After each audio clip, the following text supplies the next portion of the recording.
Dashur miq, mendoj të gjithë keni dëgjuar për Hizrin, ky personazh sa mistik, interesant edhe i veçantë. Thuhet se Hizri i shfaqet çdo njeriu një herë në jetë, paktën një herë në jetë. Dhe në këtë kontekst një mbret kishte shumë dëshirë, kishte vërtet priste me padurim që të takohej me Hizrin, por nuk kishte ardhur koha akoma që ai ta shihte Hizrin. Dhe ai, nga që ishte mbret dohën, kishte edhe popullin e tij dhe mendon që mbase dikush nga populli i tij mund ta ndihmonte për të parë edhe për të gjetur, për të takuar pra Hizrin. Thuhet që momenti që takohet Hizri, nëse njeriu është i vetëdijshëm, i kthjellët, Hizri në një farë mënyrë gjelbëron, si thua, atë botën e brendshme dohën të atij njeriu që ai e takon. Madje është edhe një shprehje që thuhet që çdo njeri duhet ta dish ose ta trajtosh, ta vlerësosh sikur ti ishte Hizri, sepse mënyrën që ti e trajton atë, nëse e trajton ashtu siç duhet, me sa duket edhe ajo gjasat që të marrësh, të përfitosh sa më shumë nga ky personazh, domethënë nga kjo figurë, janë edhe shumë të mëdha, domethënë. Në këtë kontekst, ky mbret kishte shumë dëshirë, pra siç tham, që ta takonte, ta shihte pra Hizrin, dhe mendoi që dikush nga populli i tij mund ta ndihmonte ose mund t'ia gjinte Hizrin në një farë mënyrë. Dhe ashtu vepron, mbledh gjithë popullin e tij dhe i thotë që unë kam dëshirë, kërkoj dohen që të takohem me Hizrin, kush ma mundson këtë dëshirë, këtë kërkesë time, unë do ta mbaj për një kohë themi të caktuar në pallatin tim, me të ngrënë, me të pirë, domethënë, edhe me të shijuar, si thua, të gjithë ato madhështinë dhe bukurinë e pallatit mbretëror që kishte. Natyrisht që gjetja edhe takimi me Hizrin nuk është diçka që mund të bëhet dohën thjesht duke kërkuar njeriu, sepse ai është diçka dohën që del atëherë kur pra është diçka mistike, është diçka dohën që është pjesë e urtësisë dhe del atëherë kur duhet ose kur shikohet e përshtatshme dhe nuk është në dorën e njeriu kjo gjë. Por një njeri që ishte i varfër, i bobekët, që si thua asnjëherë nuk kishte pasur mundësi dohen që të shikonte, siç themi në 2 ditë të bardha në një farë mënyre, po mendonte brenda tij dohen në mendjen e tij që sikur ti them unë që do ta gjej dothënë Hizrin, edhe në këtë mënyrë ai të shijonte, si thua, ato ditë që do kalonte në pallatin mbretëror, të hante, të pinte,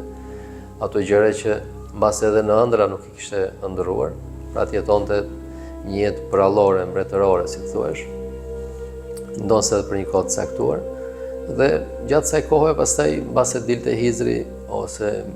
mundohte që të ikte ose mbreti ose ai vetë. Dhe në këtë formë nuk e mbajti më tundimin e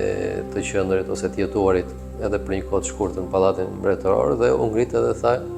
që o mbret, do ta gjej unë Hizrin. Mjafton që ti përmbahesh, pra si thua, asaj marrëveshje që do bënim për të qëndruar për një kohë të caktuar në pallatin mbretëror. Dhe kështu ndodh, dakord thot mbreti, e merr dohen këtë njeri dhe ai fillon të shijoj jetën e pallatit mbretëror, duke ngrënë mish, duke ngrënë baklava, nëse gjërat dohen më të shijshme, dohen duke shijuar ato bukuritë e pallatit mbretëror etj. Ditët po kalonin, koha po kalonte, por Hizri nuk po dukej.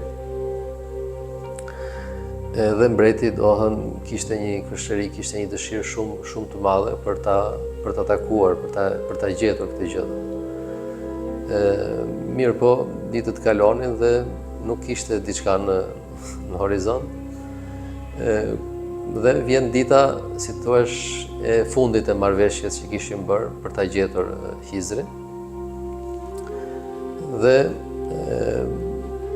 mbreti dohen bashkë me personin që kishte përfituar ose kishte marrë dothën nga ushqimet, nga pijet dothën edhe nga jeta e pallatit mbretëror për sa kohë, ata e merr përballë dhe i thotë që ku është Hizri për sa kohë, do thënë u bë kaq kohë dhe akoma nuk po del, nuk po e shohim. Ti më the që do të bëj të mundur që ta takosh ose ta tregoj. Dhe ky njeri i varfër që kishte jetuar, kishte parë si thua 2 ditë të bardha, i thotë që o mbret, i thotë shiko. Unë thotë mashtrova, të gënjeva, thotë më fal, të kërkoj falje, thotë, por unë thotë kam qenë ose jam njeri shumë i varfër, shumë i vobekët.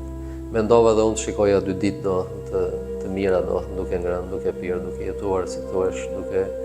shijuar këto bukuri edhe mirësi që ti i shijon për ditë si mbret shije. Dhe mendova që mbase do të dilte Hizri gjatë kësaj periudhe. Mirë po, ja që në një farë mënyrë dola gënjeshtar edhe të mashtrova, të kërkoj ndjesi, të kërkoj falje. Mbreti nuk është se kishte diçka me këtë zotëri të varfër dhe të vobekët, por kishte dëshirën e madhe për të takuar Hizrin. Dhe aty e kishte, si thua, atë përqendrimin e tij në një farë mënyrë, por nga ana tjetër, nga që ishte mbret dhe dikush kishte mashtruar mbretin, kjo nuk mund të mbetej pa një ndëshkim. Dhe në këtë mënyrë mbreti mbledh përsëri gjithë popullin dhe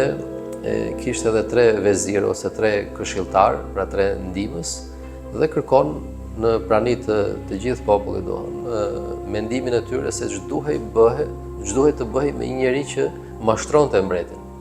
Dhe kështu ndodh, mblidhet përsëri gjithë populli. Njeriu që kishte mashtruar mbretin ishte, si thua, në bankën e të akuzuarve, edhe vezirët dhe këshilltarët nga ana tjetër, dhe mbreti e pyet këshilltarin e parë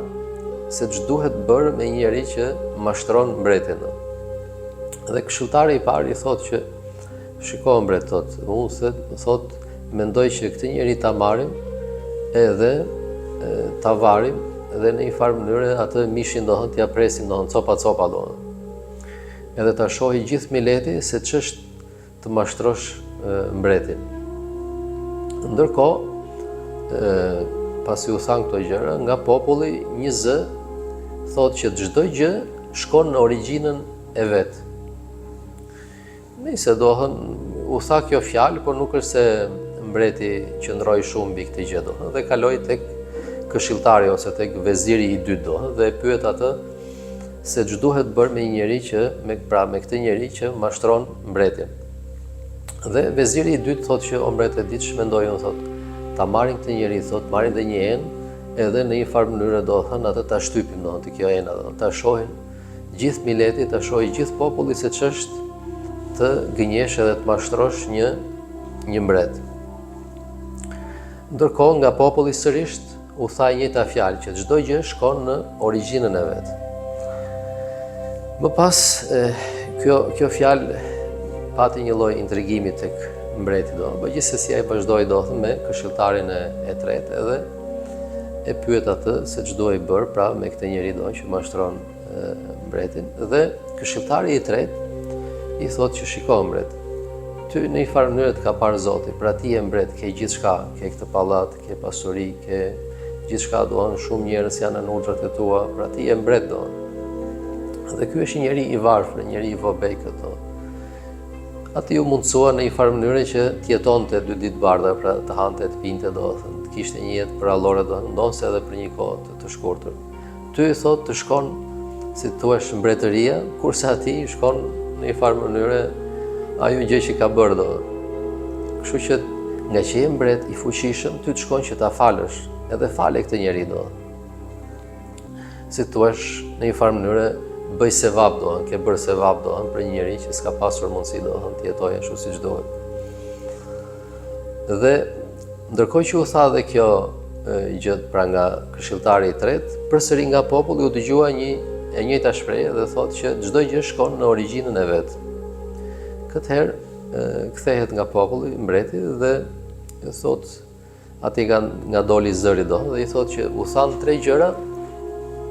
Pra pati 3 situata të ndryshme, në një farë mënyrë, 3 gjëra të ndryshme u thanë nga vezirët, nga këshilltarët e mi, kurse ti the të njëjtën gjë. Ku qëndron urtësia e kësaj gjëje do? Dhe aty nga populli, njeri do thënë një shumë i veshur mirë, edhe që nuk binte edhe shumë në sy, thot që shiko bre, thot ky këshilltari i parë e ka pasur baban si thua kasap, jo për ta ulur do thënë si profesion, por kuptimin që është bërë njësh me atë gjë do thënë, dhe çdo gjë e sjell do thënë tek therja, tek si thua coptimi i mishit, dhe çdo gjë mendon se mund të zgjidhet në atë mënyrë do. Kurse i dyti ka qenë mullixhi, si thua do thënë, edhe ai merr vesh do thënë nga do thënë si thua babai do thënë i vezirit ose i këshilltarit të dytë do thënë ka qenë mullixhi, dhe ai thot çdo gjë e lidh me shtypje do. Pra duke e shtypur, duke e bluar do thënë, ashtu mund ta zgjidhja, ashtu mund të zgjidhje çështjet. Jo për ta ulur si profesion thot, por kuptimi do thënë që ai atë lloj terbia, atë lloj do thënë edukimi ka marrë do. Kurse i treti e ka marrë si thua atë edukimin e duhur nga prindrit, nga familja e tij do. Dhe ti thot këtë vezir mbaj, këtë këshilltar mbaj do. E thënë kjo, ai personi, ose si thua aty ku dilte zëri do thënë, zhduke do thënë, ikën do thënë, dhe thuhet do thënë që ai pas ka qenë, si thua Hizri, dhe me këtë rast do thënë, edhe mbretit ju shfaq Hizri, edhe mbajti këshilltarin e duhur, edhe ai personi i varfër në një farë mënyrë pa 2 ditë bardha dhe jetoi, si thua për një farë kohe do thënë, si mbret.